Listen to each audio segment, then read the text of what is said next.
Quiz discuss करते हैं। Find the number of bits to encode the sample if number of levels is equal to 16। तो यहाँ पे हम देख सकते हैं कि बिट्स और लेवल्स की बात हो रही है, तो इसका सोल्यूशन ये बनता है कि 2 raised to power number of bits है, नंबर ऑफ लेवल्स हैं। नंबर ऑफ बिट्स को हम n से रिप्रेजेंट करते हैं, नंबर ऑफ जो लेवल्स हैं उनको हम l से। तो 2 raised to power number of bits is equal to number of levels. चूँकि ये 16 दिए हुए हैं तो 2 की पावर क्या होता है 16 हो, तो ये आसान है।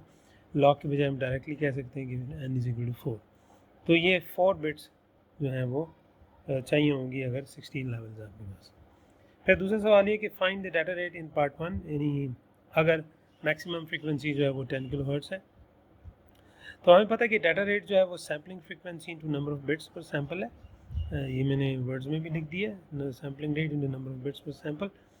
तो सैम्पलिंग फ्रीक्वेंसी क्या होती है? Twice the maximum frequency. तो मैक्सिमम फ्रीक्वेंसी दी है तो ये मिनिमम नाइक्वेस्ट सैम्पलिंग जो फ्रीक्वेंसी है वो ये बनती है। जब ना दी हो तो हम ये ट्वाइस द मैक्सिमम लेंगे। तो 2 टाइम्स द एफ मैक्स हो जाएगी हमारे पास sampling frequency. 2 into 10 is actually 20,000 samples per second हमें लेने पड़ेंगे। तो डाटा रेट अगर हम मालूम करें इससे, तो अब हम हमारे पास ये भी एन भी गिवन है और एफ एस भी दिया है। एफ एस डायरेक्टली आप 20K डाल सकते हैं, या 2 इंटू एफ में 2 इंटू 10 इंटू 4 80 किलो बिट्स पर सेकेंड जो है वो इसका आंसर है। जो थर्ड क्वेश्चन है वो इसमें इस क्विज में था कि find the variance of the quantization noise Q of T with uniform PDF and step size is equal to 2 volts. अब इसमें इस प्रॉब्लम में जो अहम बात है वो ये है कि आपको PDF को कैसे जो वेरिएबल है वो क्या होगा। क्वांटाइजेशन तो आपको पता है कि quantization noise a function of time Q से रिप्रेजेंट कर दिया गया है। अब इसमें अहम बात ये कि आपको यहाँ से ये बात पता होनी चाहिए कि PDF को आपने P ऑफ Q लिखना है या रैंडम वेरिएबल क्या होगा। नॉइज़ का एम्पलीट्यूड जो है वो बुनियादी तौर पे रैंडम वेरिएबल होगा, लिहाजा आप क्योंकि ये फंक्शन ऑफ टाइम है तो हमें यहाँ पे रैंडम वेरिएबल Q लेना होगा जो कि सिर्फ एम्पलीट्यूड्स है। तो लिहाजा यहाँ पे आप देख सकते हैं कि variance is actually the second moment. अगर हमारे पास टाइम सिग्नल होता तो हम उसका स्क्वायर लेके उसका फिर हम उसको टाइम एवरेज लेते तो फिर हम कहते हैं ये पावर है। लेकिन अब हम स्टैटिस्टिकली मालूम करेंगे प्रोबेबिलिटी के ज़रिए।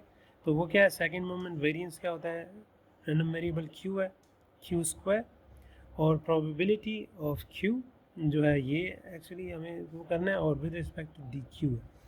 हो सकता है आप DT लिख दें तो वो गलत हो जाएगा, क्योंकि हमने टाइम एवरेज नहीं मालूम करनी, हमने थ्रू सेकेंड मोमेंट या प्रोबेबिलिटी डेंसिटी फंक्शन से मालूम करना है। चूँकि उसने दिया हुआ है कि स्टेप साइज जो है वो डेल्टा V 2 वोल्ट्स है, तो हमें पता है कि हाफ द स्टेप साइज इधर होगा, हाफ द स्टेप साइज इधर, तो ये उसकी रेंज बनती है एरर की। तो इसका एरिया नदी का 1 होना चाहिए, तो ये जो विड्थ है डेल्टा V बनती है, तो इसका रेसिप्रोकल 1 ऑफ डेल्टा V, तब एरिया 1 हो जाता है। Area under PDF should be 1। तो अब हमें पता चल गया एम्पलीट्यूड क्या है, 1 ओवर डेल्टा V 2 है, तो 1 ओवर 2 वोल्ट्स। तो अब आपने कैसे रिप्रेजेंट इसको इंसर्ट करना है, Q square random variable square into probability of this random variable, वो 1 ओवर डेल्टा V है। तो डेल्टा V चूँकि 1 ओवर 2 है, तो इसलिए 1 ओवर ये डेल्टा V 2 डालें तो 1 ओवर 2 आ जाता है। इसको बाहर निकाल दें। अब minus infinity plus infinity, actually -1 volt से -1 वोल्ट से +1 वोल्ट बनता है। इसमें अगर 2 डालें तो ये वो लिमिट है Q स्क्वायर DQ, और ये आप देख लें कि Q3 आता है। फिर अपर लिमिट डालेंगे, लोअर लिमिट डालेंगे, तो 1 minus -1 over 6 is equal to 2 over 6 1 over 3। तो हमें ये पता है कि जो रैंडम जो क्वांटाइजेशन नॉइज़ की जो पावर बनती है वो 1 डेल्टा V स्क्वायर अपॉन 12 है। तो डेल्टा V देख लें कि वो 2 है, तो 2 देख लें डेल्टा V जो है वो 2 वोल्ट्स है। तो डेल्टा V ये है, तो इसका स्क्वायर लें तो 2 2 ज़ा 4, और डिवाइड बाई 12 है तो 1 तो वो जो बन जाता है वो एक्चुअली 1/3 है।